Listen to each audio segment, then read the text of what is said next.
That summer, in the scorched little town of Brimstone Creek, a man crashed through the clinic door, one hand clamped hard against a spreading red stain at his side. Dr. Eva Sinclair shot to her feet, her voice flat and sure-table. "Lie down." He didn't argue, and that stopped her cold. "How long ago?" she asked. "Yesterday evening." His eyes stayed steel gray, even as the pain tore through him. "You waited until today?" "Had to get the cattle penned first." What brought Gideon Mercer to that clinic door, and what's waiting for them next? Watch now to find out the whole story. The man hit the door like he'd been thrown at it. Eva looked up from her supply ledger. He was already halfway across the threshold, one hand braced on the doorframe, the other pressed hard against his right flank. Blood seeped through his fingers, dark and thick, soaking the edge of his shirt all the way down to his belt. She was on her feet before he finished falling. "Table," she said. "Left side. Lie down." He didn't argue. That was the first thing she noticed. Most men in Brimstone Creek argued with her about everything: the dosage, the diagnosis, whether she actually knew what she was doing. This one just turned toward the table and moved. He was big, broad through the shoulder, with a kind of frame built by years of physical work rather than any particular intention. His face was weathered and scarred, jaw set hard enough to crack, and his eyes, when they met hers, were pale gray and completely steady. He was in serious pain. She could see that, but he wasn't letting it run him. She pulled the door shut behind them both. The clinic was a single room in what used to be a dry goods storage building. She'd swept it out herself, scrubbed the floorboards with lye twice, hung a canvas curtain across the back corner for the examination area. It smelled of phenol and whiskey, and the faint sweetness of the dried chamomile she kept in a tin by the window.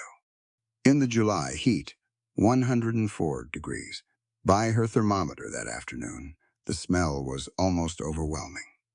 She got to him as he lowered himself onto the table. He bit down on whatever sound he might have made. His shirt was stuck to the wound. "How long ago?" she asked. "Yesterday evening." She said it flat. Not a question. "You waited until today. Had to get the cattle penned up first." Eva pulled on her canvas apron and lit the oil lamp, angling it toward the table. "The cattle. Somebody's got to." She didn't respond to that. She started cutting the shirt away from the wound with her surgical scissors, working slowly and carefully so the dried blood didn't tear the skin further when the fabric came away. He held still. His breathing was controlled, deliberate, measured, and she recognized that for what it was: a man consciously managing his own pain response. It took practice to do that. "What's your name?" she asked. "Gideon Mercer." "I'm Dr. Sinclair." She eased the last of the fabric back and got her first clear look at the wound. A bullet entry, maybe a 0.38 or thereabouts, punched in at an angle just below the lower rib on the right side. The skin around it was hot and red, the edges starting to swell with infection. 24 hours without cleaning or treatment in this heat. She kept her expression neutral. "The bullet is still in there." "I know. It'll need to come out." She moved to the wash basin and scrubbed her hands. "I don't have chloroform. I have whiskey. That's what I can offer you." There was a pause. "Fine," he said. She came back and poured a measure of whiskey over the wound first. He made a sound, then a short, pressured exhale through his nose, but nothing else. She soaked a clean cloth, pressed it firm against the site, and started talking while she prepared the instruments. It wasn't for comfort. It was practical. People did better when they understood what was happening to them. "The infection has set in, but it hasn't reached the deep tissue yet," she said. "If it had, you'd be running a fever and you'd know it. You're not running one. That's good. I'll extract the bullet, clean the cavity, and pack it with a carbolic dressing. You're going to need to stay off hard labor for 10 days minimum. I can manage 5. 10. He looked at her. She looked back. 10, she said again, and went to get the forceps. She'd done extractions in worse conditions, field hospitals at night, with instruments that hadn't been properly sterilized because there wasn't time. She'd done them with patients screaming and patients unconscious, and patients who grabbed her wrists and had to be talked down. She'd learned early that the work itself was the anchor. Keep your attention in the wound. Keep your hands steady. Everything else could wait. She positioned the lamp, placed her left hand flat against his side to feel the surrounding tissue, and went in with the forceps. Gideon went rigid, every muscle in his body locked hard, and then, over about 3 seconds, he made himself let go. She felt it happen under her palm, the deliberate release of tension, breath by breath, while she worked. The bullet had tracked in deep and turned slightly. She probed carefully, feeling for metal against the tips of the forceps. The infection had already started to wall the thing, off the body's attempt to contain the foreign object, and she had to work around the inflamed tissue without tearing it further. Blood welled up steadily. She blotted, repositioned, probed again. He didn't make a sound. She found it. The tip of the forceps clicked against iron, a tiny sound that meant everything. She got purchase, adjusted the angle, and pulled slow and even not fast, never fast, because fast tore things, and the bullet came free in a small rush of blood and corrupted tissue. She held it up to the lamp, rusted. The iron had already started to break down. She set it aside and reached for the carbolic solution. "Worst part is done," she said. "Appreciate it." His voice was rough, a little strained but steady. She cleaned the cavity thoroughly, which was brutal work, and she didn't apologize for it. Carbolic acid in an open wound was not a gentle thing. He breathed through it. When she started packing the wound with clean cotton and carbolic dressing, she noticed he'd turned his head to watch what she was doing. "Most people look away," she said. "Seems unwise," he said. "It's my body." She almost smiled. She focused back on her work. How did it happen? Sterling's men came through the Henderson place 2 nights ago, 3 of them running off the cattle toward the northern pass. I came across them on the south ridge. He paused while she pulled a length of bandaging tight. Turned out they didn't care for company. Sterling. She'd heard the name 6 times since arriving in Brimstone Creek 3 weeks ago. Always the same name, always the same context. The mining tycoon. That's the one. "And the sheriff?" Gideon was quiet for a moment. "Sheriff Stone is a complicated man." She wrapped the last of the bandage and tied it off. Then she stood back and looked at him directly. He was sitting up slightly now, propped on one elbow, watching her with those gray eyes that didn't give away much. He looked like the frontier itself had shaped him.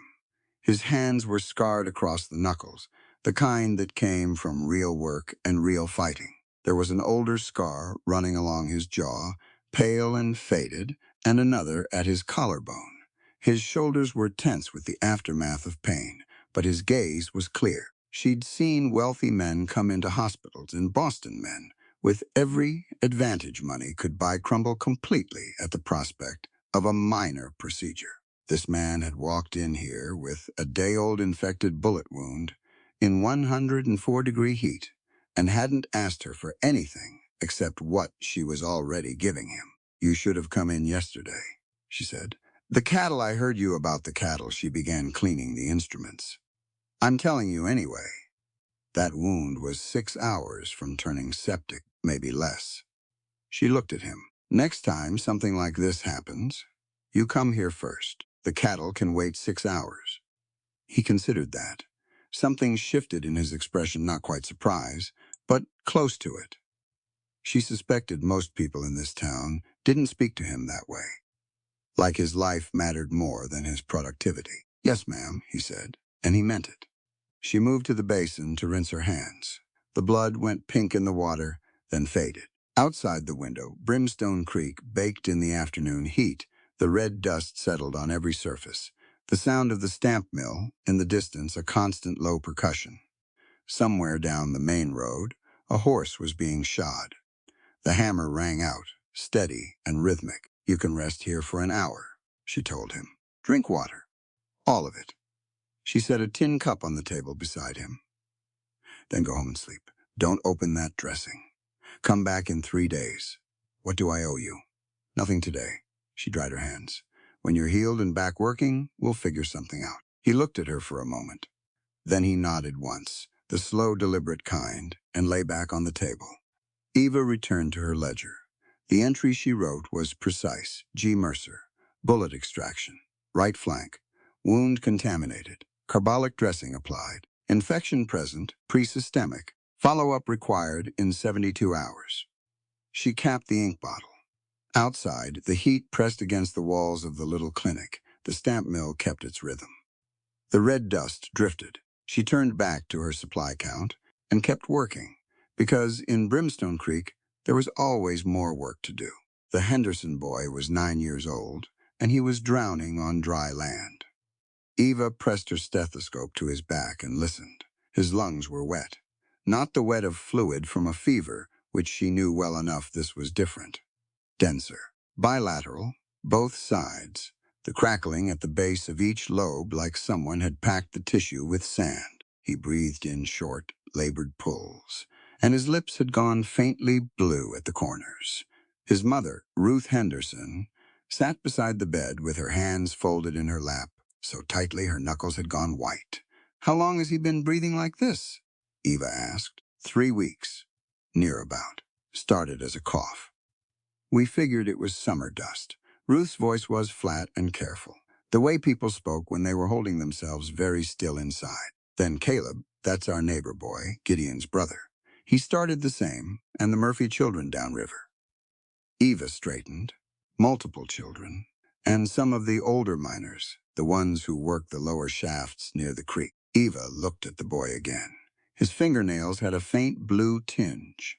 His breathing was audible now without the stethoscope, a wet, labored sound that filled the small room. Pulmonary edema, fluid accumulation in the lung tissue itself, not the cavity, which was not caused by infection. She'd seen the presentation before, in a Boston paper, a case study from a mining region in Pennsylvania. She kept her voice level. "Mrs. Henderson, I need to look at your water supply, the well and whatever creek water you've been using." Ruth looked at her strangely. "The water, please." She did a circuit of the Henderson property before she drove back to the clinic. She took samples from the well, from the creek that ran along the southern edge of the property, and from the irrigation ditch the family used for the garden. She collected them in 3 separate glass vials, stoppered them tight, and labeled each one in her field notebook in careful pencil. Then she found the first dead calf.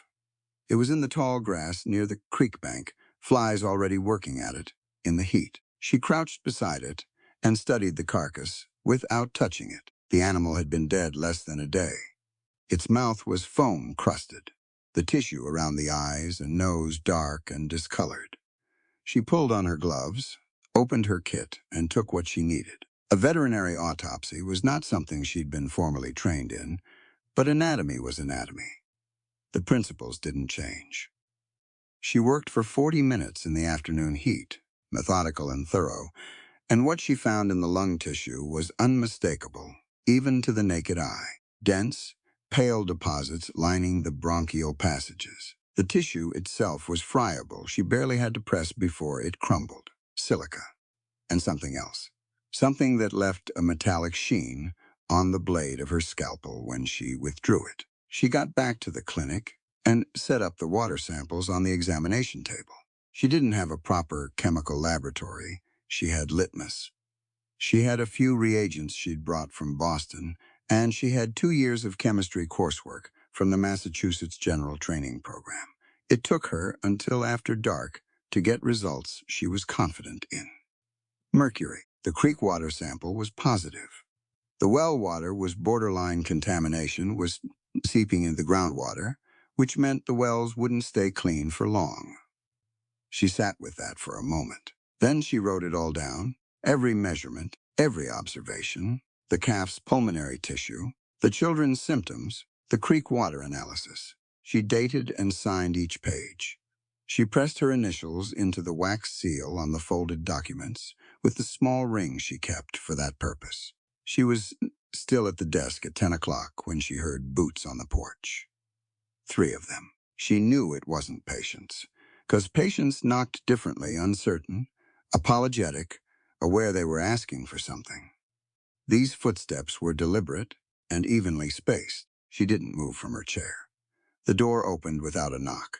The man who filled the frame was broad and heavy, with a thick red beard and a cavalry hat pushed back on his head. Behind him, two others, both armed. She recognized the silver and black emblem on the chest pocket Sterling Mining Company, the same she'd seen on the wagons that rumbled through town 3 times a week. Dr. Sinclair, the bearded one said. He smiled, which made it worse. Mr. Sterling sends his regards. I'm sure he does. He's concerned about certain rumors. The man stepped inside. His boots left red dust on her clean floor. Rumors about a lady doctor, making accusations about the refinery, spreading panic among the workers. I haven't spread anything, Eva said. I've been collecting data. Well, he picked up one of her sample vials from the table and turned it in his fingers.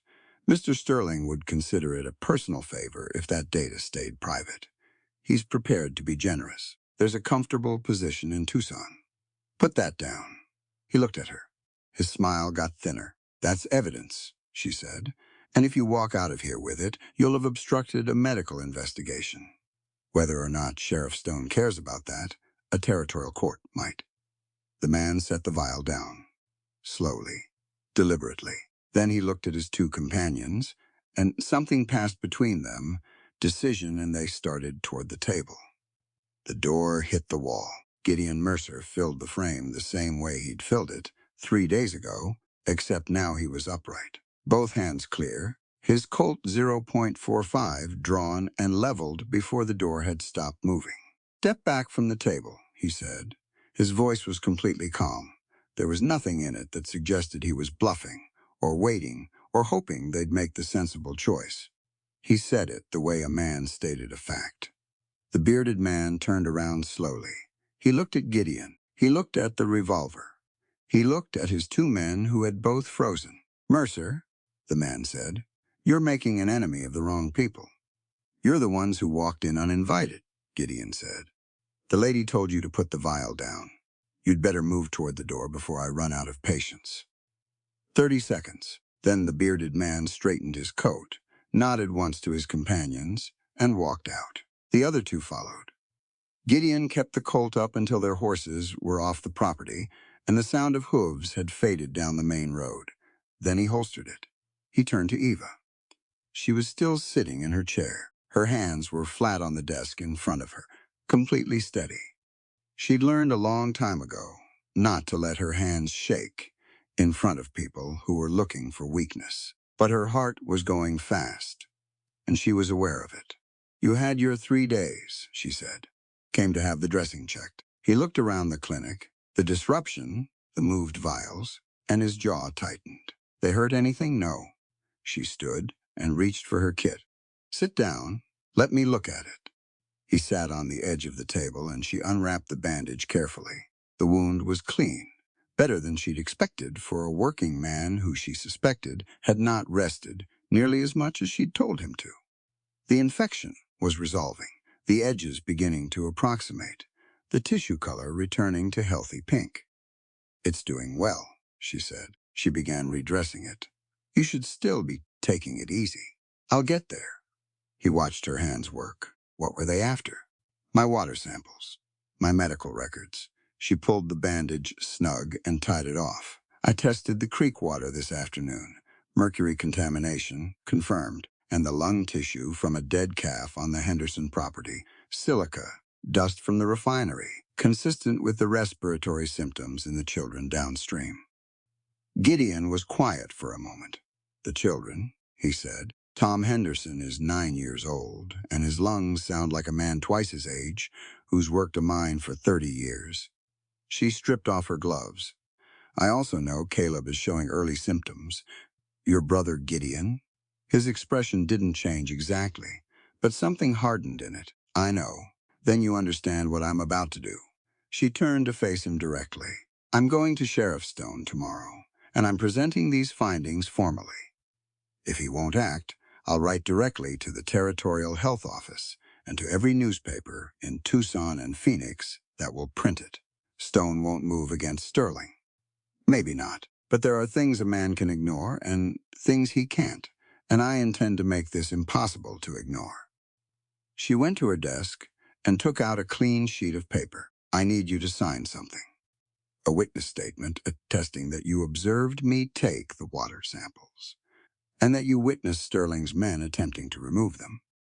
He read what she'd written. Then he picked up the pen without hesitation and signed his name at the bottom in a large, uncomplicated hand. She signed below it. What does that make us? He asked. Witnesses, she said. Maybe more. She folded the paper and sealed it. It makes us people who've decided this matters. He looked at her for a moment. Then he stood, settled his hat back onto his head, and moved toward the door.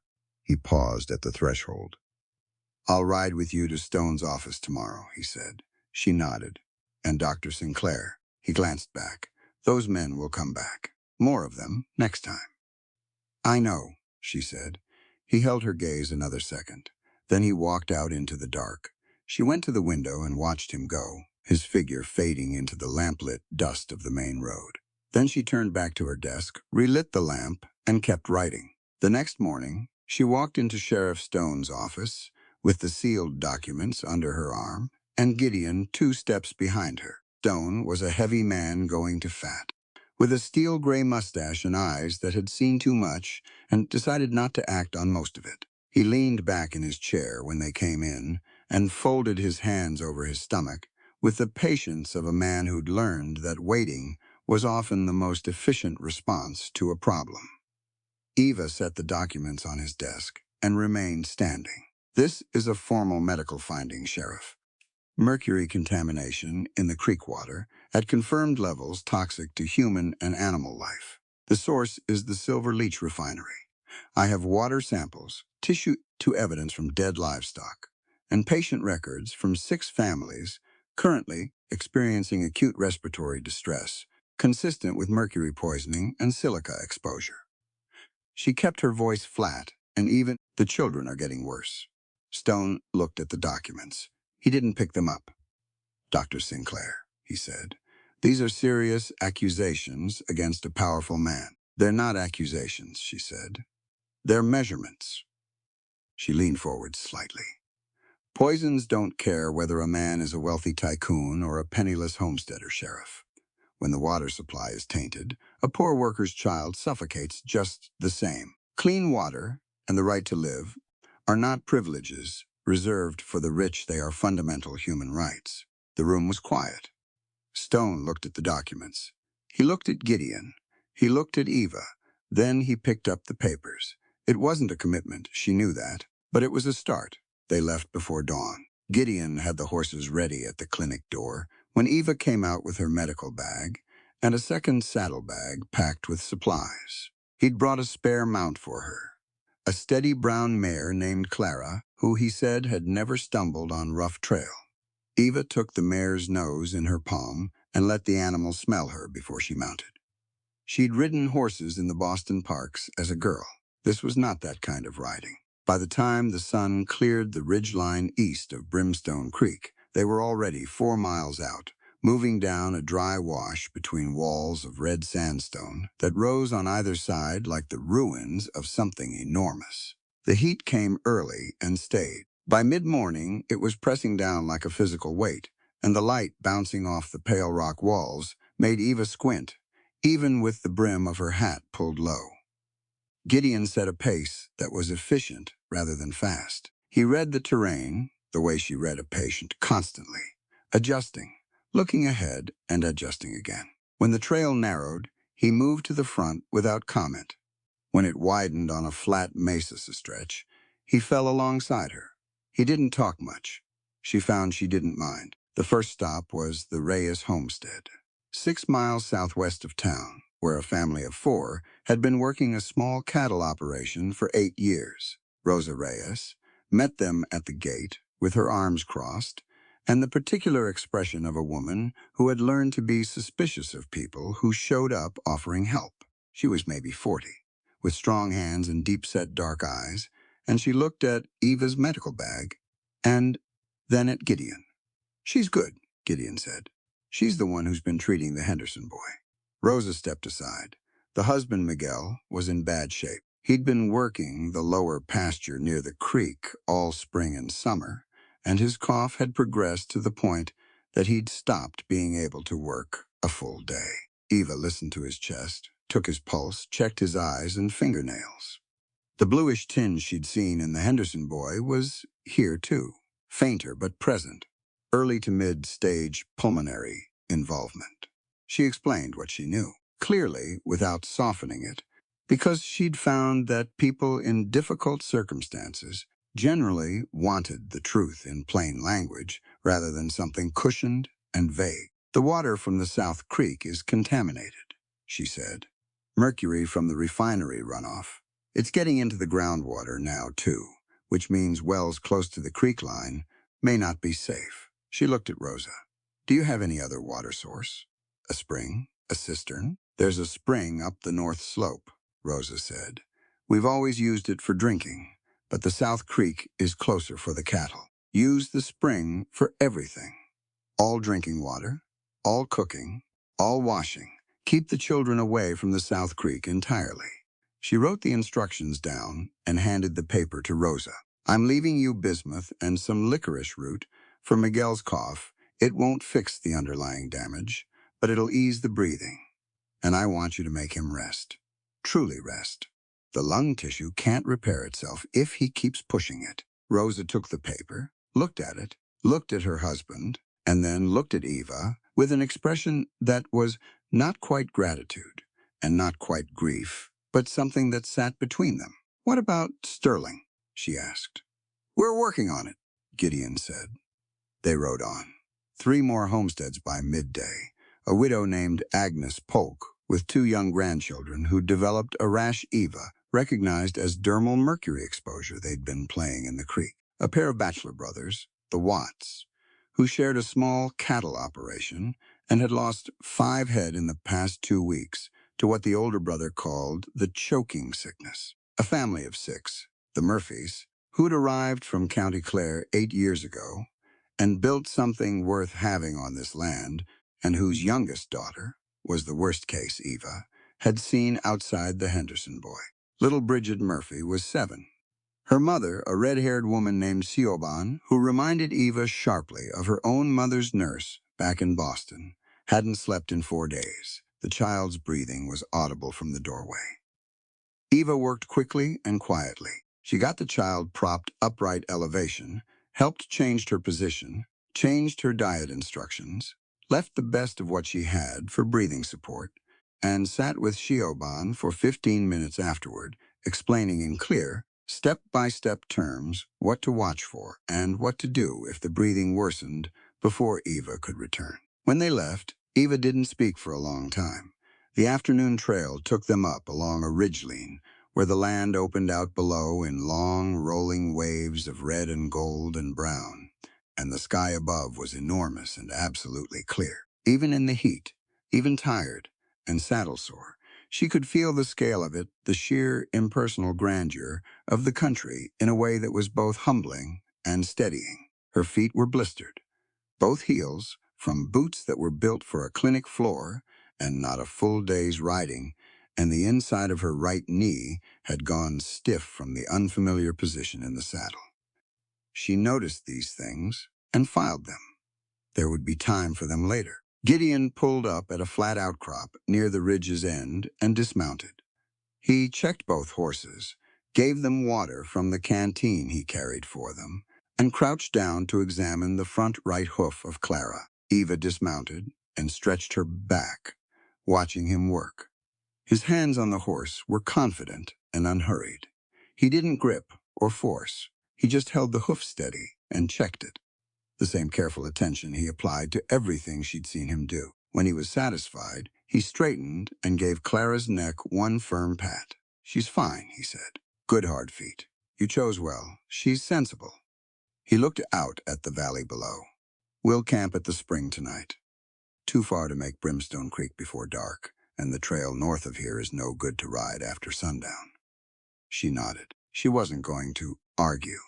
She was tired, and she knew it, and she'd learned years ago that useful exhaustion and dangerous exhaustion were two different things. She was still in the useful range. Barely. By the time they reached the spring, it was evening, the sky going copper and rose above the western ridgeline. The spring itself came out of a crack in the limestone, maybe 30 feet up the slope, ran clean and cold down a carved channel of rock, and pooled in a natural basin at the base. The trees around it were the greenest things she'd seen since leaving the train in Tucson. Gideon made a fire efficiently, the way he did everything, without ceremony or wasted motion. He had dried jerky and cornbread wrapped in cloth and hardtack and a small tin of beans, and he split all of it without being asked and set her portion beside her. She ate. He ate. The fire crackled. After a while she said, "Caleb, how is he, actually?" Gideon chewed, swallowed. Cough started maybe 3 weeks ago.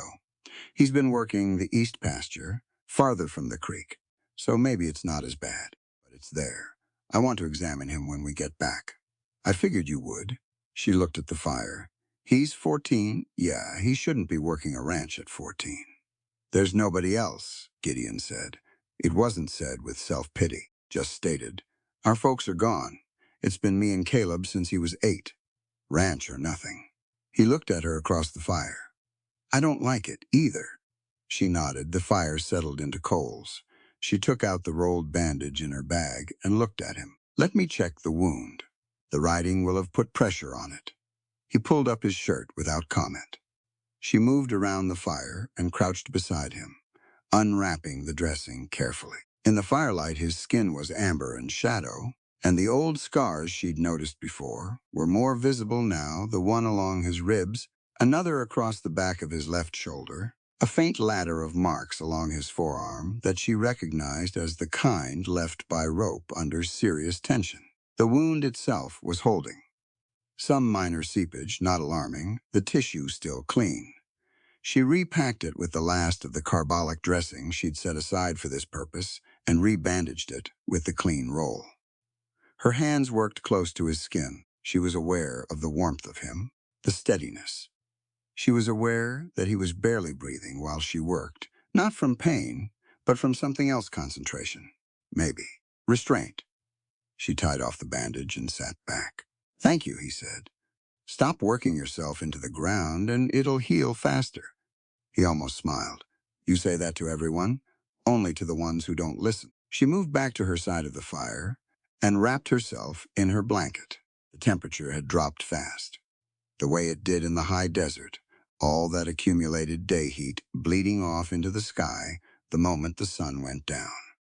The stars above the ridge were extraordinary, dense and brilliant, and the spring made a soft, constant sound against the rocks. She thought about Bridget Murphy's breathing, about Rosa Reyes folding that piece of paper and tucking it into her apron pocket like something worth protecting, about the weight of 6 families' worth of harm sitting squarely in her medical records, documented and signed and sealed, waiting for someone with enough authority to act on it. She thought about Sterling's men in her clinic reaching for the vials.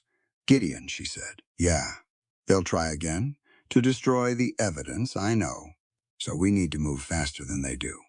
Silence for a moment. Then, we'll move fast.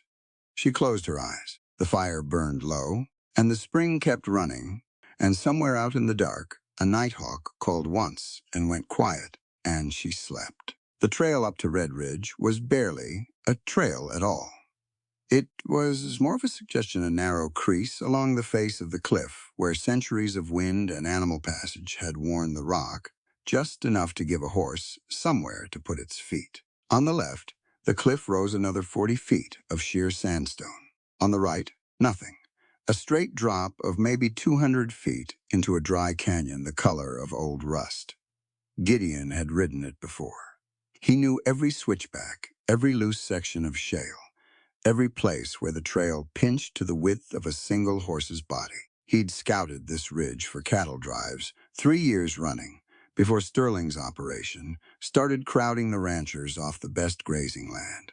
He went first. Eva followed on Clara, keeping the mare's head close to the cliff face, letting the horse find her own footing. She was a good rider by now, better than she'd been 5 days ago, and Clara was sensible.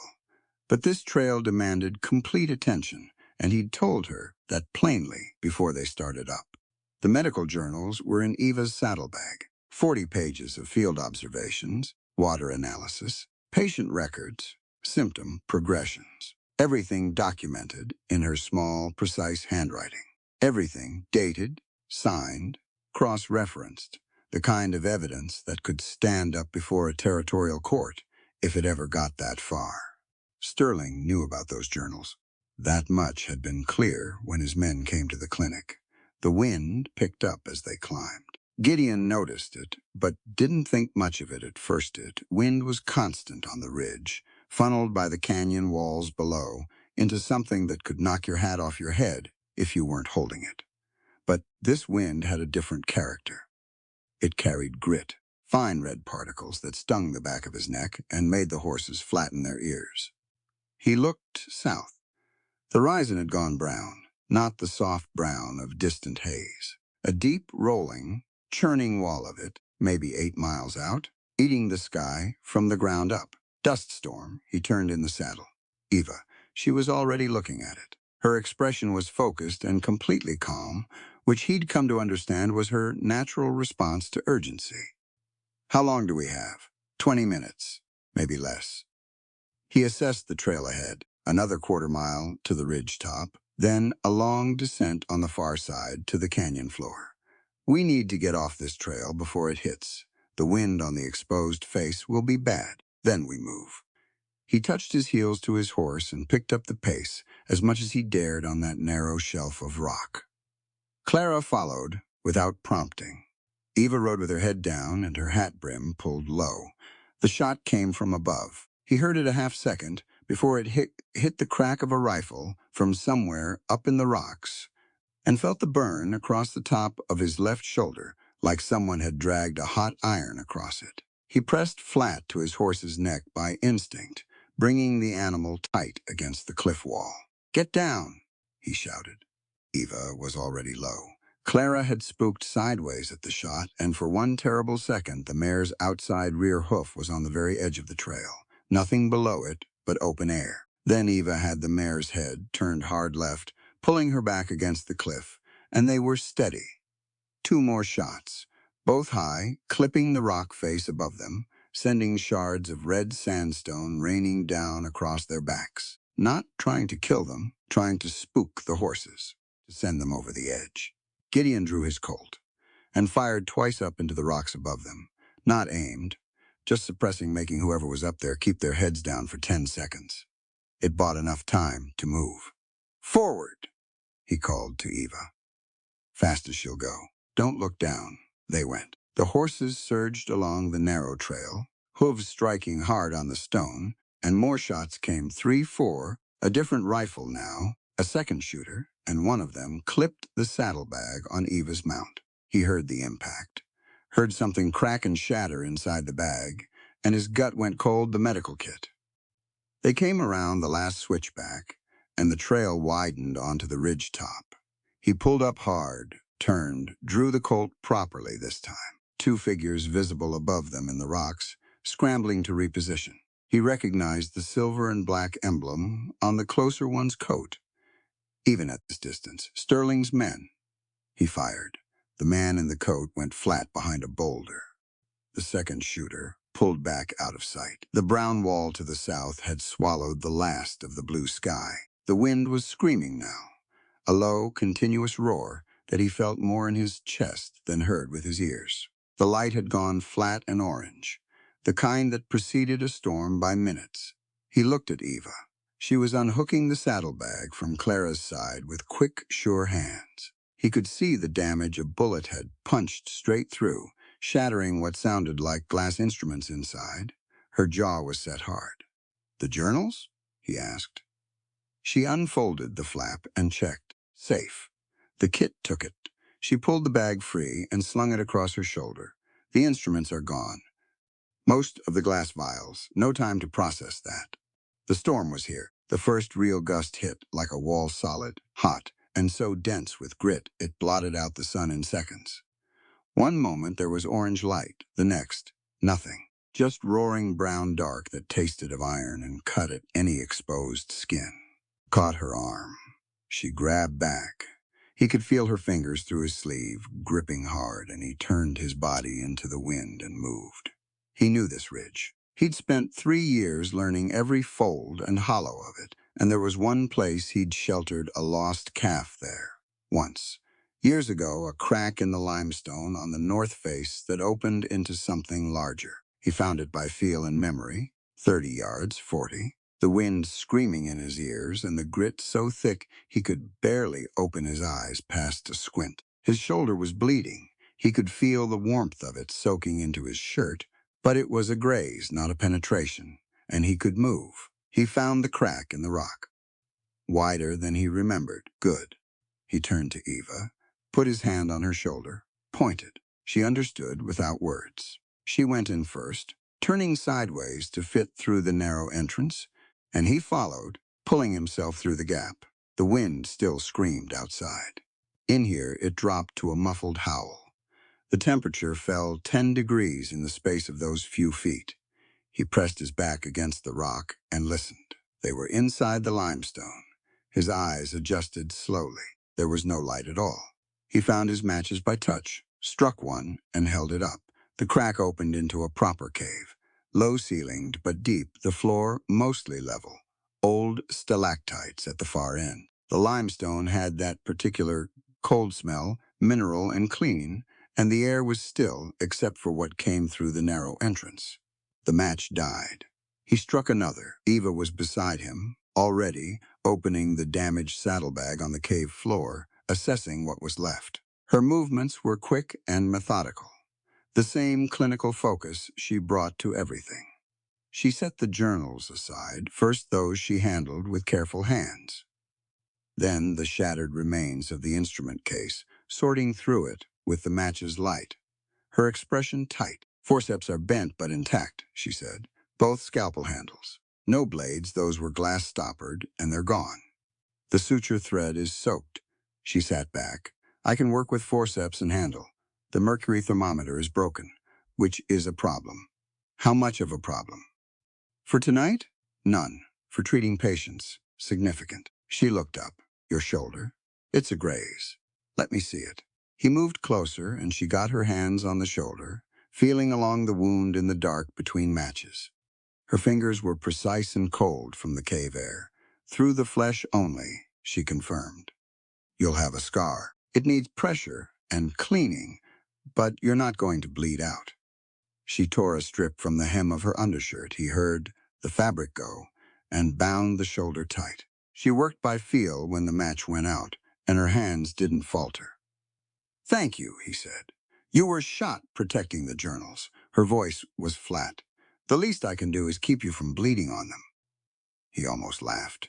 He wasn't sure if she meant it as a joke. With Eva Sinclair, sometimes it was hard to tell. Outside, the storm was in full voice.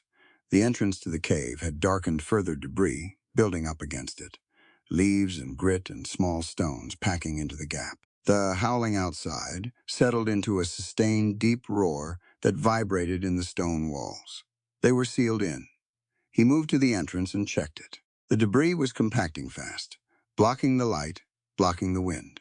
Within another hour, it would likely seal completely. We're going to be in here a while, he said. Eva sat with her back against the cave wall, her knees drawn up, the journals in her lap. How long does a storm like this typically last? This size. Could be 12 hours. Could be 20. She absorbed that. We have water? One canteen. I had it on my belt. He checked. Yes, still there. Horses are loose. Clara will go to ground. She's sensible. They'll be all right. Then we wait. He sat down against the opposite wall. His shoulder throbbed in a steady, manageable rhythm. In the total darkness, the cave felt both close and vast, the ceiling invisible overhead, the walls just barely present at the edges of his outstretched arms. They knew the trail, Eva said. Yes, someone told them we were coming that way. Which means someone in Brimstone Creek is passing information to Sterling. He'd already reached that conclusion. He didn't say so. He just listened to her work through it. The same way she worked through a diagnosis methodically, following each logical step to the next. We need to change how we move, she said. Different routes, different timing. And the journals need a second copy. Kept somewhere Sterling's men won't think to look. Maeve O'Connell, he said. The saloon owner? She keeps a lockbox under the bar that survived 2 fires and a robbery. If you trust anyone in Brimstone Creek with something irreplaceable, you trust Maeve. The cave was getting colder. He could feel it settling in from the floor and walls, the limestone drawing the day's heat out of the air and replacing it with its own deep-stored chill. His shoulder was stiffening. His shirt was damp from the storm, and the blood both. Eva's voice came across the dark. The evidence we collected today, the water samples I had to leave at the Murphy place, that data needs to be in the hands of someone outside the territory. University, a medical journal, a newspaper. Somewhere Sterling's lawyers can't reach. Write it up and I'll find someone riding east to carry it. You'd do that. Yes, he said simply. Silence. The storm roared on. The temperature kept dropping. 2 hours in, Gideon stopped being able to feel his left hand.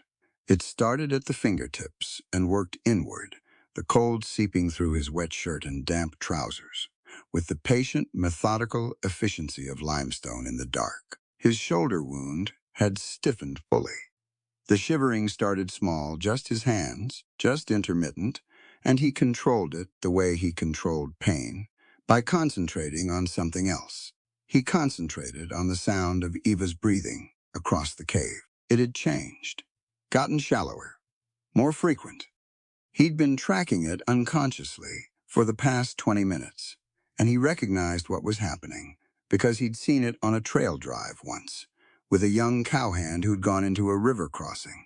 In January, the body retreating inward, conserving. Eva, I'm all right. You're cold. I'm managing. He struck a match. In the brief flare of it, he saw her, clearly arms wrapped tight around herself, chin tucked, her face pale in a way it hadn't been an hour ago, lips going faintly dark at the edges.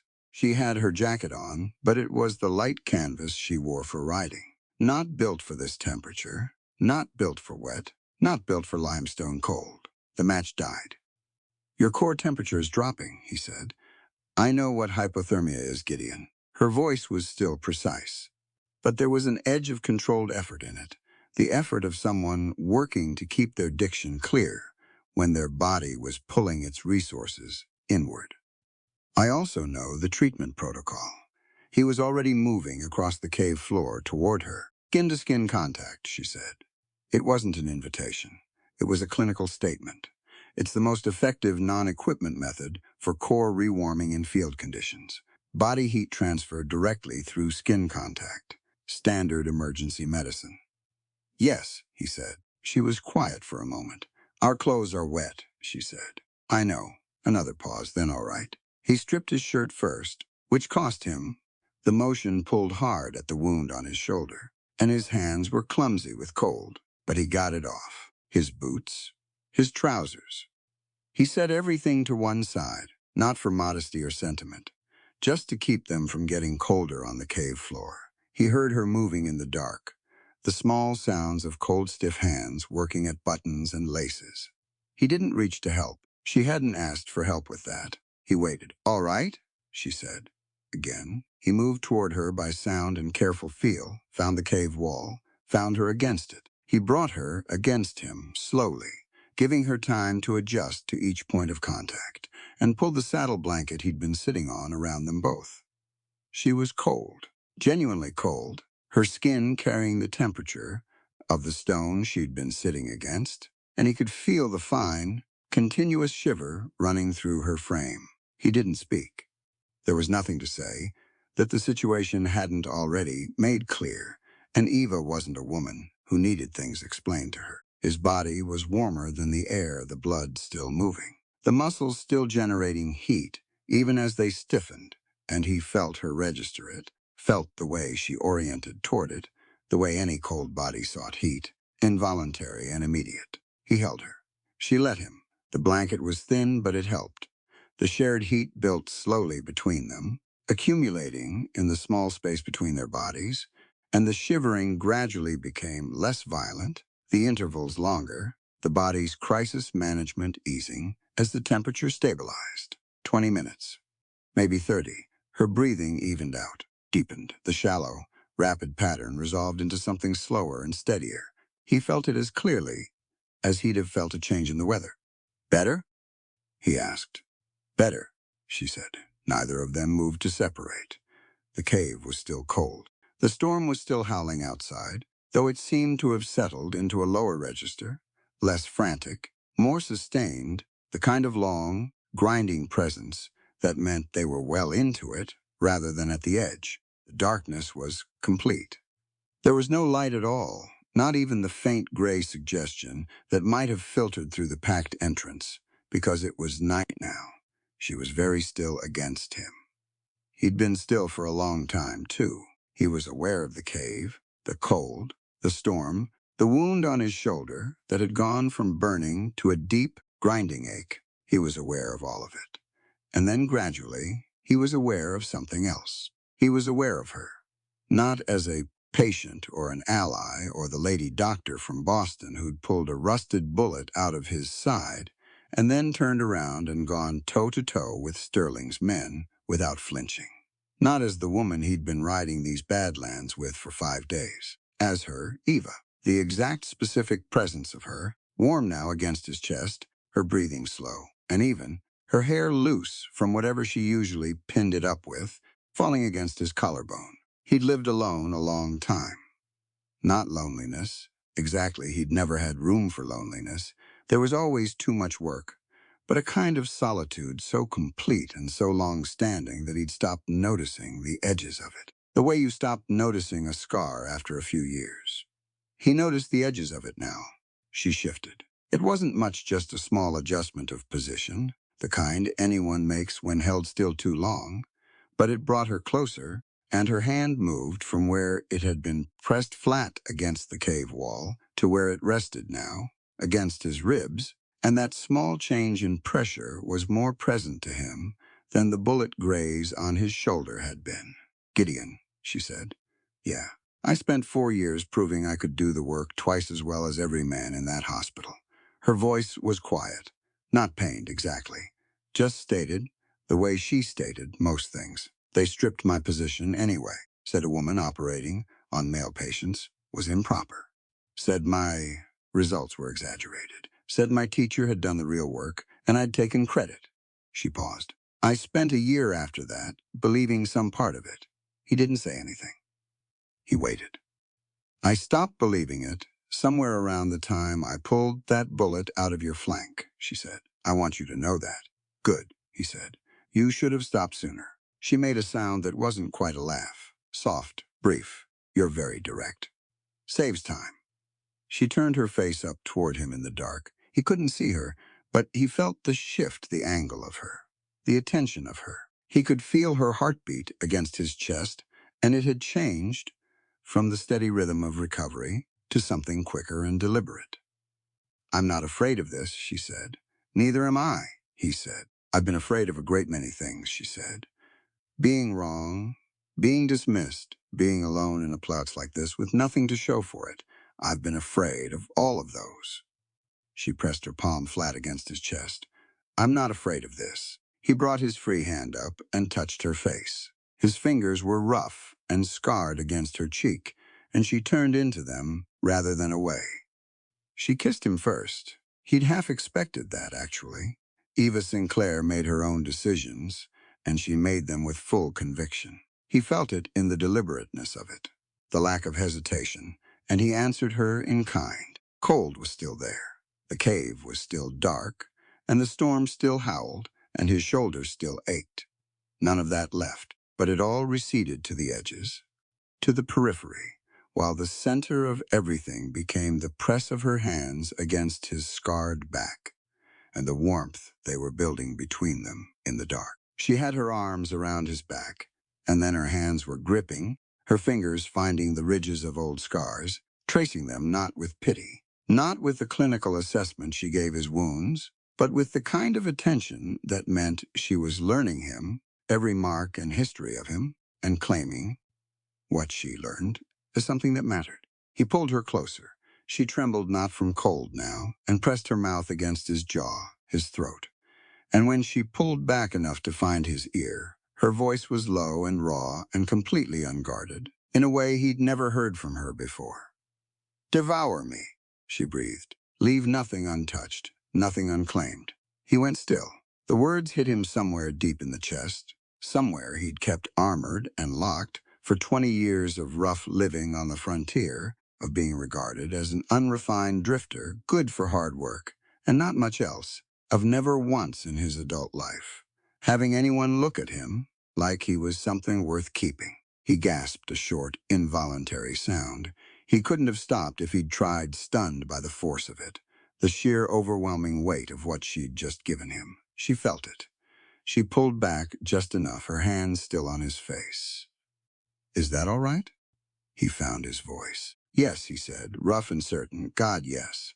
She brought him back to her. What followed was not gentle exactly, but it was careful, and it was honest, and it was two people who'd both been alone too long finding, in the pitch dark of a limestone cave in the middle of a dust storm, something that felt like the opposite of alone. He learned her with the same attention she'd given his scars. She gave nothing guardedly. The cold receded. The dark receded. The storm was a distant sound, impersonal and irrelevant. They lay together afterward in the blanket, her back against his chest, his arm across her, and neither of them spoke for a long time. The cave was warmer, or they were. "It amounted to the same thing, your shoulder," she said finally. "Forget my shoulder. I'm a doctor. I can't forget your shoulder." He smiled in the dark. "It's fine." She laced her fingers through his. He felt her relax, her breathing slow, her weight settle against him with the full trust of someone who'd made a decision and had no reservations about it. He pressed his mouth briefly against her hair. Outside, the storm ground on. He thought about the journals, which were safe and dry under the blanket behind them. He thought about Caleb, back at the ranch, hopefully keeping his distance from the South Creek. He thought about Maeve O'Connell's lockbox and what they'd need to do when they got back to Brimstone Creek. There was a lot of work still ahead, more than before, probably. He was working through the timeline in his head when the explosion hit. It wasn't thunder.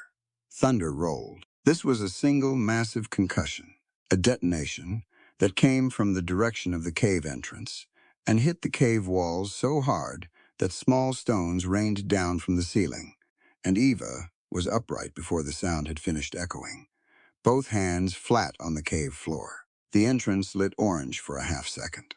Then darkness again, a deeper darkness. Then the grinding, prolonged rumble of rock moving, a sound like the earth clearing its throat, and the cave entrance, the narrow crack through which they'd come, filled completely with the sound of falling stone, boulders.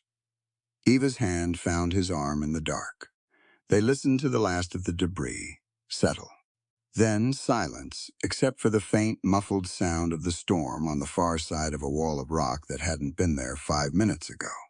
The cave entrance was gone. He took a slow breath. He assessed. One canteen of water, the medical journals, bent forceps, torn fabric, one saddle blanket, one injured shoulder, and the knowledge that Sterling's men had just used dynamite to seal them inside. The air in the cave was still. Already, it felt slightly less fresh. "Gideon," Eva said. "Yeah, tell me you know another way out of here." He thought about the old mine shafts he'd seen marked on a survey map 3 years ago. The same limestone formation, the same ridge. "Maybe," he said. She held his arm tighter. "Maybe is what we're working with." "Then we start working," he said. He reached for the matches. The first match lasted 4 seconds. Gideon held it up and turned a slow circle, memorizing what the light showed him before it died. The cave ran deeper than he'd thought, maybe 60 feet back before the ceiling dropped and the floor angled downward into shadow toward the northwest, which, if his sense of the ridge held true, meant it was running parallel to the old mineshaft system that Sterling's own surveyors had bored through this limestone 3 years ago. He struck the second match. "There," he said. He pointed at the far wall where the floor dipped. You see where the ceiling drops? Eva looked. Yes. Mine shaft. Has to be. The limestone runs the same formation all the way along this ridge. Sterling had it surveyed in '81. I saw the map pinned up in Stone's office when I went in about a grazing dispute. The match died. The shafts connect. If we can find where they broke through into the natural cave system, we can follow the tunnel out. How far? Survey showed the eastern shaft exit about half a mile north. She was quiet for a moment. He could hear her processing it, the same methodical way she processed everything. Oxygen, she said. Yeah. A sealed cave of this volume, we have several hours. More if we move slowly. She paused. The shaft may have fumes, mercury vapor from the refinery operations, or methane if the surrounding rock is organic. I know. We move low if it gets bad, and we move steadily. Not fast, not slow.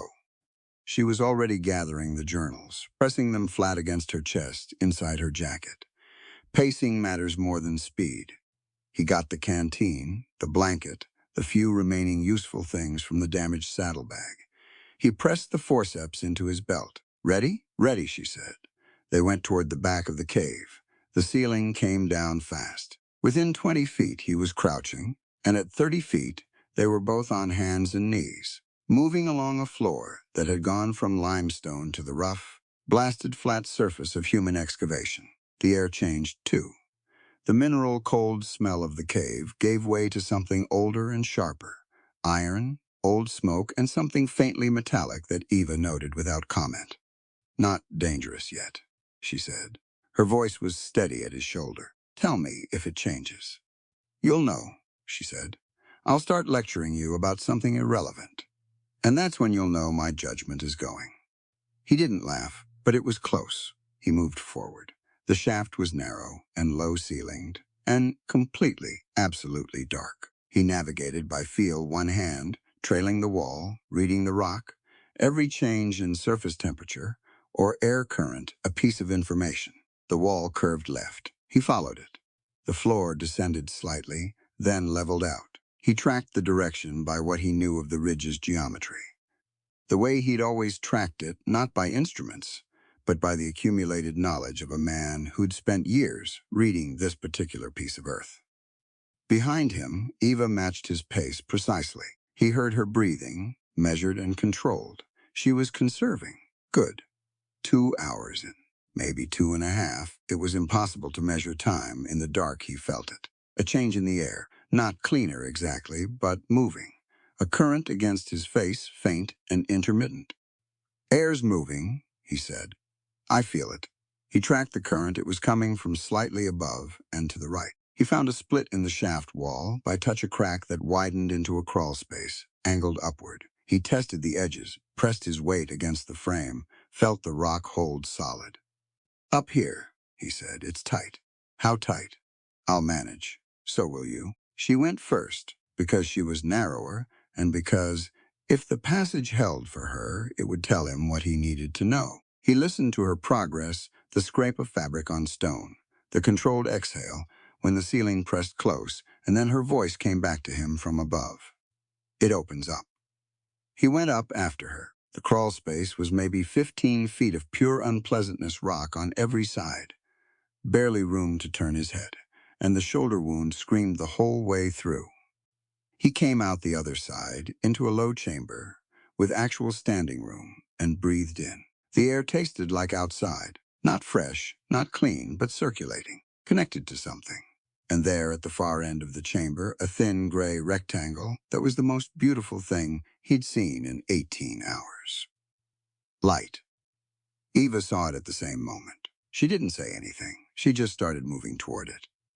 The exit was half collapsed. A section of old timber framing had given way, and the shaft entrance was choked with loose shale and old debris, but there was a gap at the top, maybe 2 feet wide, and the gray light pouring through it was the dull light of early morning. They cleared the debris with their hands, moving it piece by piece, until the gap was wide enough. Gideon went through first this time, got his footing on the slope outside, and reached back. Eva took his hand and came through into the dawn. They stood on the north slope of the ridge, below the cliff line. The storm had passed.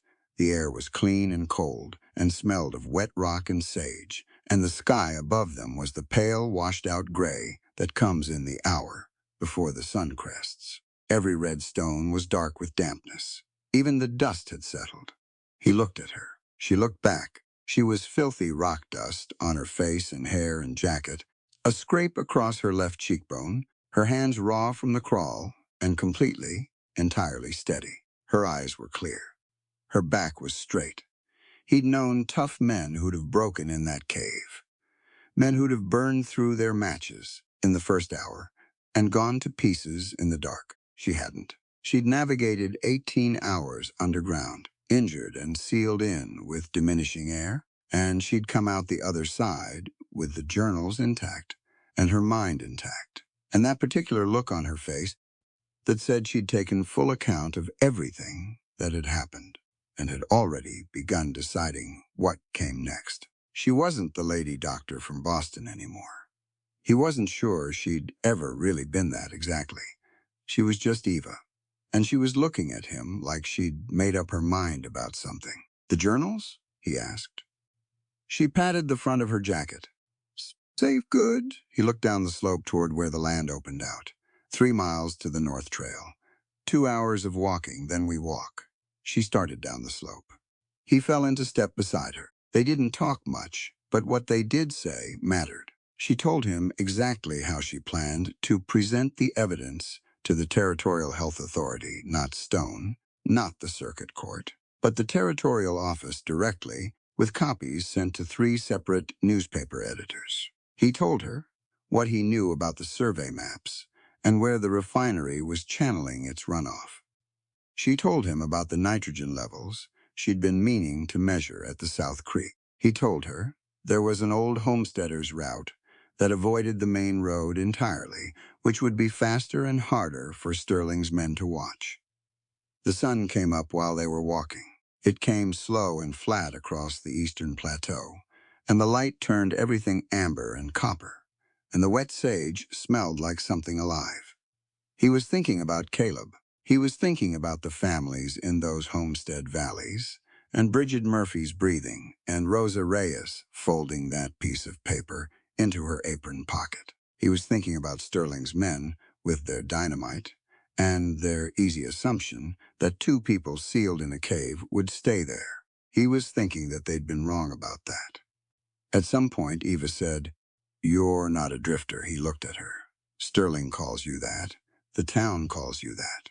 Unrefined, unruly, a man on the margins." She was watching the trail. "But you knew the geology of that ridge. You knew the survey maps. You knew the air currents in that shaft." She glanced at him. "You know this land the way I know a human body. You've put in the time to learn it. That's not drifting. That's expertise." He didn't say anything for a moment. "My scars aren't a record of failure," he said, slowly, working it out as he said it. "That's what I used to think, that every mark meant something I'd done wrong, or lost, or couldn't hold on to." He looked at his hands. "They're not." "No," she said. "They're not." They walked the rest of the way into Brimstone Creek, side by side in the early morning, covered in limestone dust, carrying evidence Sterling had tried twice to destroy, and neither of them looked like they'd lost a single thing. Maeve O'Connell took one look at them when they walked through the saloon's back door and said, "Holy Mother, sit down before you fall down," and poured 2 cups of coffee without being asked. Eva sat. Gideon sat. The coffee was strong and scalding, and better than anything Eva had tasted in 2 days. Maeve was a compact, red-haired woman, somewhere in her 50s, with quick eyes that cataloged information, the way Eva cataloged symptoms. She ran the saloon, housed 6 immigrant families in the rooms above it, kept Sterling's hired men out by force of will, and a loaded shotgun she kept behind the bar, and was, by Gideon's accounting, one of the most reliable people in Brimstone Creek. Eva put the journals on the table. "I need your lockbox." Maeve looked at the journals, looked at Eva, looked at the state of them both. "You look like the mountain tried to eat you." "It did," Gideon said. "Dynamite," Eva said. "Sterling's men sealed us in a cave on the North Ridge. We were underground 18 hours. She pushed the journals toward Maeve. These are the only complete records of the water contamination. I need somewhere. Sterling can't reach them. Maeve picked up the top journal. Read 3 lines. Set it down. Her expression had shifted to something flint-edged and quiet. I have children sleeping upstairs, whose parents came here from County Cork with nothing but their hands, whose kids have been coughing since spring. She stood. Give me the books. She disappeared behind the bar. The sound of a heavy lockbox opening and closing. She came back without the journals. They'll be there until you need them in a courtroom. Thank you, Eva said. Don't thank me. Burn that man's refinery down.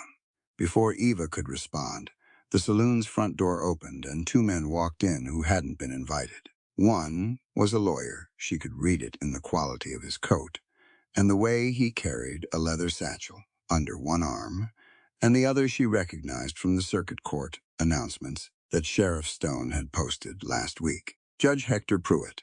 Circuit Court, traveling jurisdiction. The lawyer set his satchel on the bar. Dr. Evangeline Sinclair? Yes, she said. He took out a document and set it in front of her. Pursuant to the authority of the Territorial Court of Arizona, your medical records are hereby declared inadmissible as evidence in any proceeding related to the Silver Leach Mining Company operations. On grounds that he paused for effect, you hold no valid medical license recognized by this territory, and that as a woman, you have no legal standing to conduct medical examinations on male patients without appropriate supervision. Eva looked at the document. She read it once, completely, without rushing. Then she looked up at Judge Pruitt, who had positioned himself near the door and was doing his best to look like a man with a clear conscience. Judge Pruitt, she said, I graduated from Boston Medical College in 1879. I completed 2 years of surgical residency at Massachusetts General Hospital. I was the first woman to perform an unassisted appendectomy at that institution. She laid the document flat on the table with her palm pressed on top of it. The territory of Arizona has not passed any statute restricting medical practice by gender. What you've handed me is a document that relies on a legal principle that doesn't exist. The lawyer shifted. Mr. Sterling's legal team has prepared. I'm sure they have. She stood. I'd also like to point out that this document references my records as inadmissible, which means Sterling's legal team has already acknowledged that those records exist and that their contents are significant enough to suppress. That acknowledgement is itself a matter of public record now that you've served this in a public establishment with witnesses present. She looked at Maeve, at Gideon, at the 3 miners who'd been drinking quietly in the corner and were now paying very close attention. The lawyer looked at the miners. His jaw tightened. Gideon hadn't moved from his chair, but his hand had settled at his belt. Judge Pruitt cleared his throat. The order stands as served, Dr. Sinclair. Additionally, Mr. Sterling has issued a formal notice regarding the patients currently housed in your medical facility. Those individuals are occupying property legally designated for refinery expansion, and they must vacate by midnight tonight. Eva let that sit in the air for a moment. The sick families in my clinic, she said. The illegal occupants of the designated property. Yes, there is a child in that clinic who cannot walk unassisted because her legs have gone weak from mercury exposure. Eva said. She is 7 years old. Her name is Bridget Murphy. What exactly does Mr. Sterling propose I do with her by midnight? Neither man answered. Because here is what I propose, she said, and her voice stayed level, which she knew was more effective than raising it.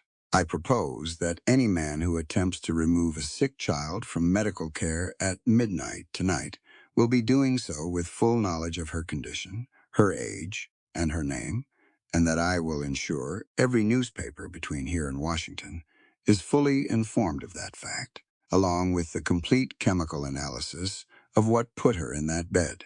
She looked at the lawyer. You can tell Mr. Sterling that. The lawyer picked up his satchel. He and the judge left. The door swung shut. The saloon was quiet. One of the miners in the corner, a heavy-set man with a beard going gray, who Eva recognized from the Henderson property visit, set down his glass. "That's Bridget Murphy in your clinic," he said.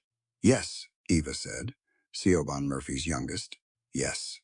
The man stood up. He looked at the other two miners. Something passed between them, unspoken, and decided. "We'll be at the clinic at 10 o'clock, he said. "So will some others." He walked out.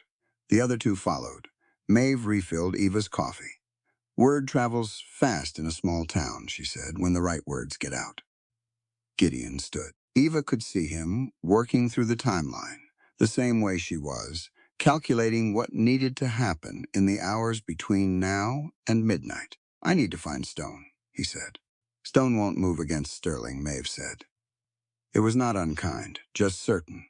"I'm not going to ask him to move against Sterling," Gideon said. "I'm going to give him the chance to do the right thing and let him decide whether he's got enough left in him to take it." He looked at Eva. "The clinic," she said. "I need to get back to my patients." "I'll meet you there," he said. 2 hours. She nodded. She took the coffee with her, because it was good and she'd earned it, and walked out into the bright, dry air of Brimstone Creek's main road. The town looked the same as it always did. Red dust, stamp mill percussion, horses at the rail outside the mercantile. But 3 miners had just stood up from their table and walked out with a purpose, and Maeve O'Connell was behind her bar already talking in a low voice to someone Eva hadn't seen come in. Small things. But small things accumulated. She walked to the clinic. Bridget Murphy was awake, propped against the pillows Eva had arranged for her. Her color was better than 2 days ago. Her breathing was not good, but it was stable. Eva sat beside her and took her pulse with 2 fingers at the wrist. Counted. Steady. "Will the men come tonight?" Bridget asked. Eva looked at her. "Who told you about that?" "Mama talks quiet," Bridget said, "but not quiet enough." Eva was quiet for a moment. "Some men may come," she said, "but I'll be here, and you're going to be fine." The girl seemed to consider whether this was true. She had the particular look of a child who'd learned to assess adult promises carefully. Then she nodded and closed her eyes.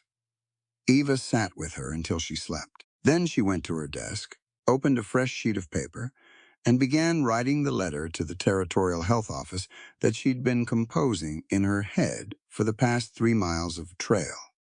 She wrote for an hour. She wrote clearly, precisely, without exaggeration, because the truth, as it stood, was more than enough. Outside, the sun moved across the sky toward late afternoon. The stamp mill kept its rhythm, and somewhere across town she trusted. Gideon Mercer was talking to Jeremiah Stone. The storm came in off the desert just after 9 o'clock. Not a dust storm this time. Real weather black clouds rolling in from the southwest, lightning walking across the plateau in long, slow strides, the kind of thunder that didn't crack so much as press down on everything beneath it. The air smelled of iron and rain that hadn't hit the ground yet. Eva lit every lamp in the clinic. There were 11 people inside. Bridget Murphy and her mother Siobhan, Tom Henderson and Ruth, 2 miners from the lower shafts, both with the same wet lung presentation she'd been tracking for weeks. A young Mexican woman named Consuelo, who'd come in that afternoon with her infant son, the baby running a fever from dehydration, because the only water source near their camp was the South Creek, and 4 others, the Watts brothers, old Agnes Polk, and a ranch hand named Denny, who'd taken a fall from a spooked horse the day after the storm and cracked 2 ribs. None of them could walk out easily. Most couldn't walk out at all. The clock on the wall read 9:42. Gideon came through the door at 9:50. She looked up from the infant she was examining and read his face immediately. Whatever he'd said to Stone, and whatever Stone had said back, the result was not yet clear. "How many?" she asked. "Sterling's sending 8 men. Maybe 10. They'll have torches." He set his rifle against the wall beside the door. "The miners from the saloon are coming. 6 of them. Maeve's sending 4 more. And Stone?" Gideon was quiet for a beat. Told him what was happening. Told him where we'd be. Told him a 7-year-old girl was going to be in here when they came. He looked at the lamp on the desk. "Rest is up to him. She nodded. She went back to the baby. Consuelo was watching her with dark, careful eyes.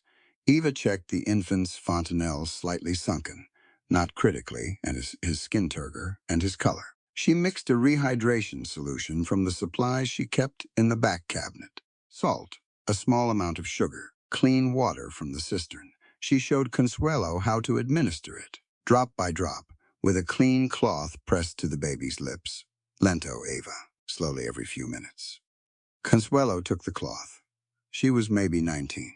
Her hands were steady. Near the back wall, Ruth Henderson and Siobhan Murphy had arranged themselves side by side, backs against the adobe, their children between them. At some point in the last hour, Eva didn't know exactly when the two women had stopped being strangers, whose families had been feuding over grazing boundaries for 2 years. Siobhan had the single bowl of corn porridge that Maeve had sent over with her runner boy, and she passed it to Ruth without comment, and Ruth passed it back, and they took turns feeding spoonfuls to Bridget and to Tom, one child then the other, as if the question of whose child mattered more had been quietly settled without anyone needing to say so. Eva watched it for a moment. Then she went to prepare the clinic for what was coming. She moved the glass instruments away from the window. She brought the medical journals from the hiding place under the floorboard. Maeve had returned them that afternoon. With a second copy, she'd had her barkeeper transcribe and wrap them in oilcloth and place them in the iron box beneath the exam table. She checked the back door's latch. The thunder moved closer. At 10:20, she heard them. First the hoofbeats, then the voices, then the orange flicker of torchlight in the window glass. She counted the shadows that crossed the window. 8. Then 2 more, coming around the side. 10, as Gideon had said. The bearded man was in front. The same one who'd been in her clinic 10 days ago, the same silver and black emblem on his coat. He had a torch in one hand and a piece of paper in the other. Gideon stepped outside onto the porch. Eva stayed at the door, one hand on the frame. She was not going to stand behind anyone for this. "Mercer," the bearded man said. "Step aside." "No," Gideon said. "That paper in your hand isn't a court order," Eva said from the doorway. The man looked at her. "I spoke to a territorial court attorney at 4 o'clock this afternoon. The order Judge Pruitt served today was reviewed, and it has no legal force in this territory. There is no statute supporting it. You know that. Sterling's lawyers know that. What you're doing tonight isn't eviction. It's arson. And there are witnesses." She said the last word at a reasonable volume, and from the dark on both sides of the road, the witnesses answered. The miners came out of the alley to the left, 6 of them, led by the gray-bearded man, from the saloon. Maeve's 4 came from the right, 2 of them carrying lanterns. A handful of ranch hands appeared at the edge of the light. Men Eva recognized from the homestead visits. Men who'd watched their children get sick and their cattle die and their creek turn poison. The bearded man looked around. He kept the torch up. His jaw was set. "Mr. Sterling's order stands," he said. "This building gets cleared." He looked at his men. He gave a small nod. 3 of them moved toward the porch with the torches angled low toward the wooden steps. The shot came from the far end of the road. 1 shot fired into the air. Clean, deliberate, placed. Everyone turned. Sheriff Jeremiah Stone walked up the middle of the road, with his sidearm still pointed at the sky. He was not walking fast. He didn't need to. He had the walk of a man who had made his decision and was done deliberating about it. He came up to the edge of the torchlight and stopped. He reached up to his coat with his left hand. He unpinned his silver star. He looked at it once, held it for a second, and then he walked to the bearded man and set it on the railing of the porch directly in front of him. "I'm not the company's man anymore," Stone said. His voice was rough but steady. "And these people aren't moving." He turned. He walked to the porch steps and stood beside Gideon. He drew his sidearm and held it at his side. The bearded man stared at the badge on the railing. He looked at the miners. He looked at the ranch hands. He looked at the windows of the clinic, where lamplight moved, and somewhere inside, if you listened past the thunder, a baby was crying the soft, ordinary cry of a child being fed. He dropped the paper in the dirt. He turned his horse around. His men followed. The torches moved back down the road and didn't return. Nobody cheered. That wasn't what it was. It was quieter than that. A collective breath let out. A loosening of shoulders. The specific relief of people who'd been braced for something and were putting the bracing down on. Gideon came back inside. Stone came in behind him. Stone stood in the middle of the clinic and looked at the families arranged along the walls and said nothing for a moment. Bridget Murphy looked up at him from her pillow. "Are you the sheriff?" she asked. "Not anymore," he said. "That's all right," she said, and went back to sleep. Stone sat down in the chair by the door and didn't leave. The rain finally hit around midnight. Real rain, coming in hard off the plateau, drumming on the clinic roof and turning the red dust outside to mud. Eva listened to it while she did her last rounds of the night, checking breathing, checking temperatures, checking Consuelo's baby, who had improved measurably in the past 2 hours. She stood by the window for a moment. Gideon was beside her. She didn't say anything right away. Neither did he. The rain made enough noise for both of them. "Tomorrow," she said finally. "Tomorrow," he said. They moved at 2 in the morning, when the rain was still coming down and the road was empty. 14 men total. Gideon at the front, Stone beside him, the 6 miners from the saloon, and the ranch hands behind. Eva had argued to come, and Gideon had not argued back. He'd learned by now that telling Eva Sinclair she couldn't go somewhere was a statement that had no practical effect. She rode Clara and kept to the middle of the group, her medical bag across the saddle. She'd seen the refinery from the road, but never close, up near in the dark and rain. It was massive and ugly, a collection of timber-framed processing buildings around a central mill. 2 tall brick stacks that had stopped smoking for the night, a series of open vats at the southern end, protected by a corrugated iron roof. The vats were the source. She knew their contents by now, in the clinical language of chemistry, but seeing them from 50 yards away, the lamplight from the guard post reflected off the surface of the nearest one in dull shifting silver, gave the knowledge a different weight. 2 guards at the main gate. 2 more walking the perimeter. Stone knew the timing of the perimeter walk. He'd been enforcing Sterling's informal security arrangements for 2 years, and he knew every gap in the rotation. He told Gideon without being asked. They went through the east fence at a point where the timber had rotted and pulled away from the post, one at a time, quiet, the rain covering whatever small sounds they made. Eva went third. She kept her bag close, and her breathing even. Gideon had 3 objectives, and he'd laid them out at Maeve's saloon an hour before departure, using a sketch he'd drawn from memory of the survey map. First, destroy the intake pipes that channeled the refinery runoff into the South Creek drainage. Second, breach the chemical vat containment, so the territorial inspectors arriving tomorrow, the ones Eva's letter had summoned, who were already on a night train from Tucson, would find the full evidence undisturbed and documented. Third, get every man back out without a fatality. The intake pipes were at the north end of the building. They went there first. It was not elegant work. The pipes were heavy iron, bolted into a concrete channel that ran under the east wall and out into the drainage field beyond. 2 of the miners knew what they were looking at. They'd worked refinery operations in Colorado, and they directed the dismantling efficiently. Bolts, coupling joints, the redirector valve that Sterling's engineers had installed to route the discharge away from the visible creek bed and into the underground drainage instead. The valve came apart in under 20 minutes. The second part was harder. The chemical vats were guarded, not by the perimeter men, who were still on their rotation and hadn't triggered yet, but by 2 men stationed inside the processing building who'd seen the light from the miners' lanterns through the window glass. The door opened. Both men came out with weapons drawn. What followed was short and not clean, but it was decisive. Stone stepped forward and identified himself, not as sheriff, just as Stone, and told them to put the weapons down. One man did. The other swung his rifle up, and Gideon moved, Not for his Colt, but physically, inside the arc of the rifle before it could level, and put the man on the ground, in a way that involved the man's own momentum doing most of the work. Both guards were secured, no shots fired. Eva checked the man Gideon had taken down, bruised, wrist sprained from the fall, nothing serious. She told him so, and told him to stay down. And he looked at her like she was something he hadn't expected to encounter tonight, which was fair. They moved into the processing building.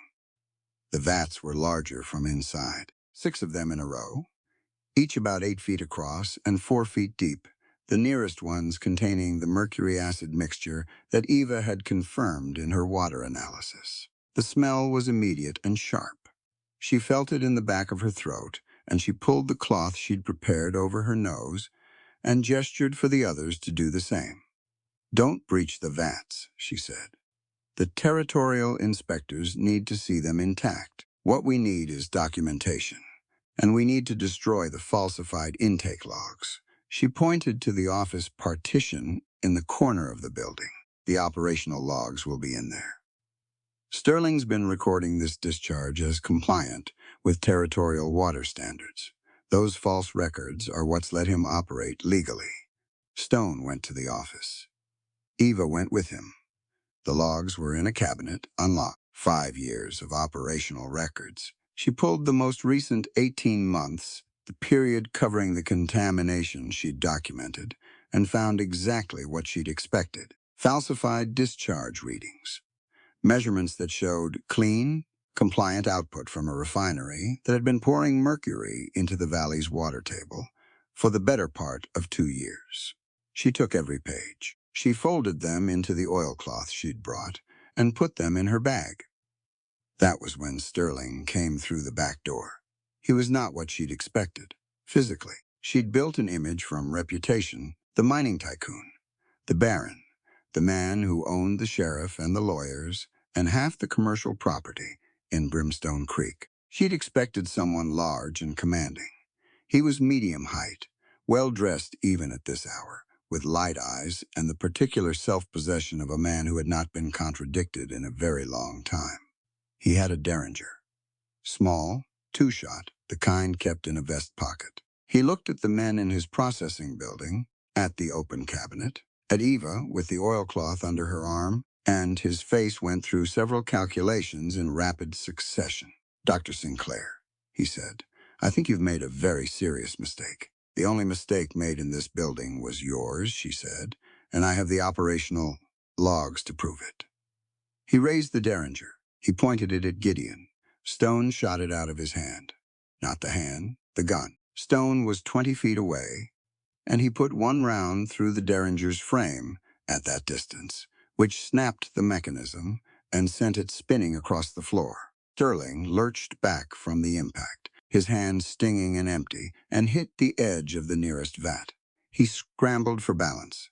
He didn't find it. His feet went out from under him on the wet concrete floor, and he went backward, arms out, grasping at the vat's edge and missing, and he went in with a sound that was more surprise than anything else. The vat was shallow. He wasn't submerged, but he was in it, sitting in 8 inches of the mercury acid solution that had been poisoning the valley for 2 years, and he came up immediately scrambling for the edge with his hands, and the 2 miners who were closest reached down and pulled him out because leaving him in there was not an option that anyone in that building was willing to take, regardless of who he was. Eva crossed to him in 4 steps.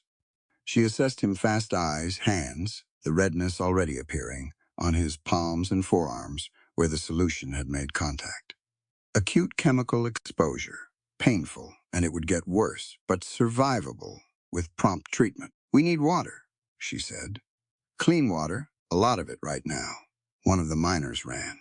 Came back with a barrel from the safe water storage they'd identified on Gideon's sketch. She spent the next 10 minutes washing Sterling's arms and hands with clean water, methodically, the same precision she brought to any procedure. He sat on the floor of his own processing building and let her do it. And he didn't say anything, and neither did she. When she was done, she stood up. "You'll need further treatment in the morning," she said. Come to the clinic.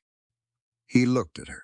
Something had gone out of his face. The self-possession was still there, but underneath it, something had shifted. The way ground shifts after a long rain, the same surface, different stability. He didn't answer. Stone put him in custody. Without the badge, without the office, just Stone with a rope and a practical knowledge of knots, and a man who had just run out of hired guns and lawyers standing between him and consequence. They walked out of the refinery into the rain. The intake pipes were dismantled. The false logs were in Eva's bag. The vats were intact for the territorial inspectors. Every man who'd gone in came out. Gideon fell into step beside her. She could feel the exhaustion in him, the same bone-deep kind she was carrying herself, the accumulated weight of the past 10 days pressing down. It's done, he said. The first part, she said. The cleanup will take years. I know. She looked at him. Worth it. Yeah, he said. Worth it. The rain was easing. The clouds were breaking apart at the edges, and through the gaps she could see stars. 3 months later, the South Creek ran clear. Not perfectly clean, the territorial environmental inspectors had been precise about the timeline, and 2 years of mercury contamination didn't reverse itself in a season. But the intake pipes stayed dismantled. The refinery was impounded on the second day after the raid.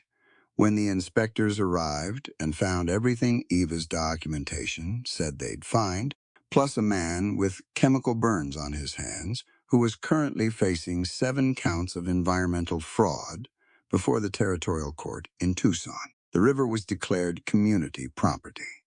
Not Sterling's land, not the mining syndicate's drainage field. Community property belonging to the homesteaders and workers and families of the valley. The deed was filed in Tucson, and a copy was posted in Maeve O'Connell's saloon, where it remained next to a framed photograph of the valley taken before the refinery's worst years, when the water still ran silver clean over the rocks. Bridget Murphy walked unassisted to the opening of the clinic schoolhouse. Her mother held her hand anyway, but Bridget was walking on her own. Tom Henderson had started coughing less by week 6. By month 2, his color was back. He still tired easily, and Eva had been honest with Ruth about the fact that some of the pulmonary scarring might be permanent. She didn't soften that, but he was outside again. He was working again, carefully and in the cooler hours, and last week Eva had seen him running after a calf that had gotten through the fence, which she counted as a significant clinical milestone. Miguel Reyes was back to full days.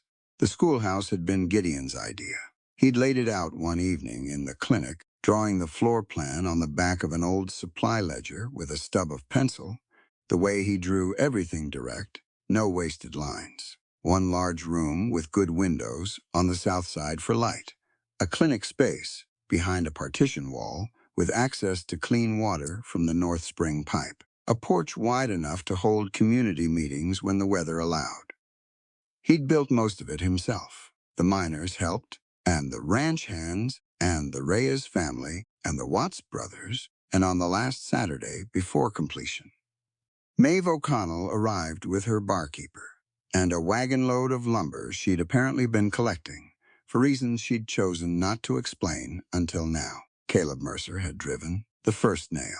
Gideon had let him, which Eva understood was its own kind of ceremony. Caleb's cough was gone. She'd examined him thoroughly at the 6-week mark, and again at 10 weeks. His lungs were clear. He was 15 now. His birthday had come and gone during the refinery proceedings, and he'd started teaching himself to read from the books Eva had ordered from Tucson, sitting at the work table in the clinic most evenings with the same focused attention his brother brought to everything he did. He was going to be fine. More than fine. The morning of the opening, Eva stood in the doorway of the new building and looked out at what had gathered. The Hendersons were there, and the Reyeses, and Siobhan Murphy, with Brigid walking beside her. The miners from the lower shafts. Agnes Polk, who had driven her own wagon from the North Homestead, and refused any help getting down from it. Stone was there, too, standing at the back without a badge, looking somewhat less certain of his place, but present nonetheless. Maeve stood to one side with her arms crossed, watching everything with the expression of someone conducting a quiet inventory. Gideon stood beside Eva at the door.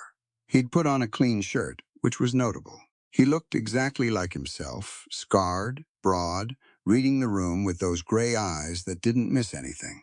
And she'd stopped seeing the scars the way she'd stopped noticing the smell of phenol in the clinic. They were just part of the landscape of him. She stepped forward. The crowd settled.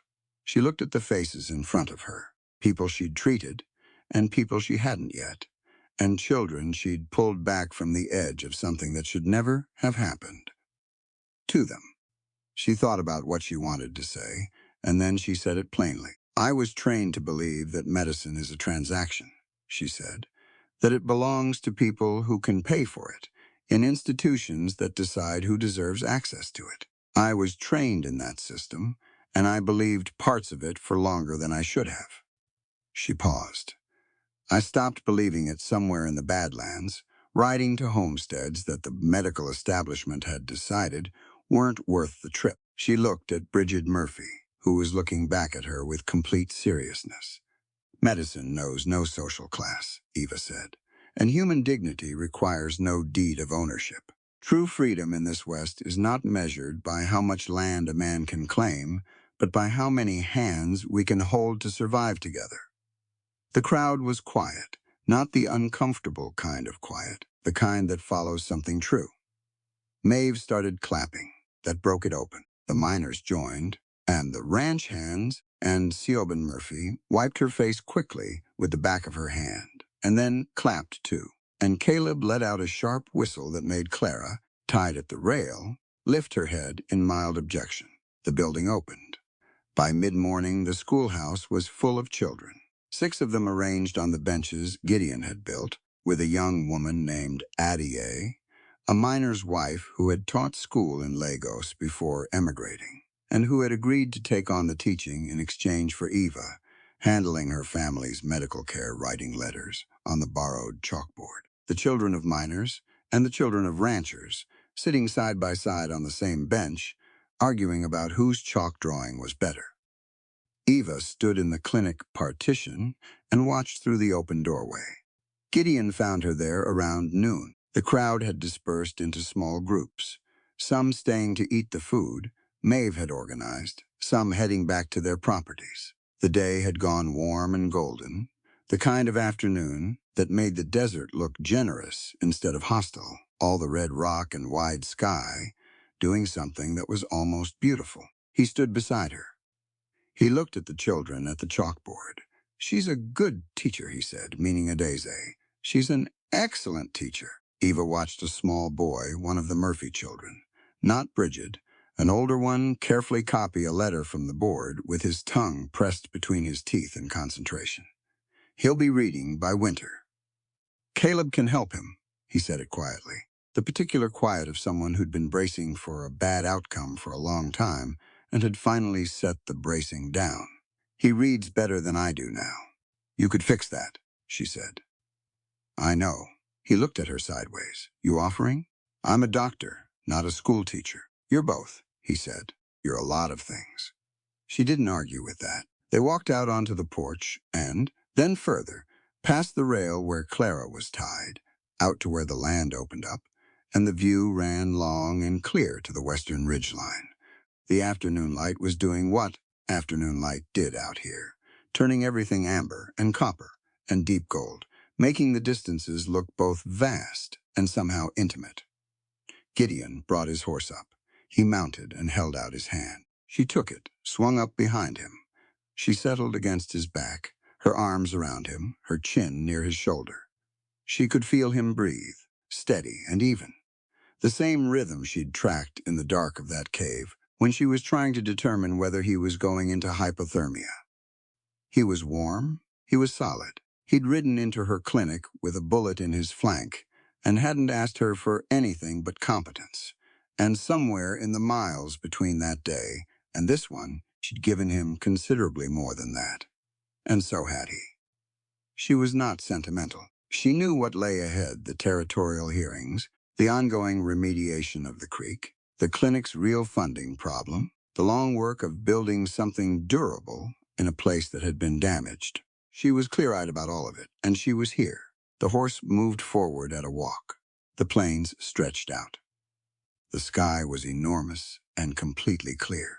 All the storms gone, the air still, carrying the clean smell of last night's rain in the sage and the rock. She pressed her palm flat against his chest and felt his heart beating under her hand. He covered her hand with his one scarred, calloused, careful hand over hers, and they rode west into the late afternoon light, with the whole of the valley behind them, remediated and documented and legally communal, and full of children learning to read, and what lay ahead was just the rest of it, all of it untouched, and all of it claimed. There's a moment near the end of this story where Eva Sinclair stands in the doorway of a building that used to be nothing but scorched earth and says the thing she'd spent her whole career unlearning, that medicine was never meant to be a transaction, and that dignity doesn't come with a deed attached to it.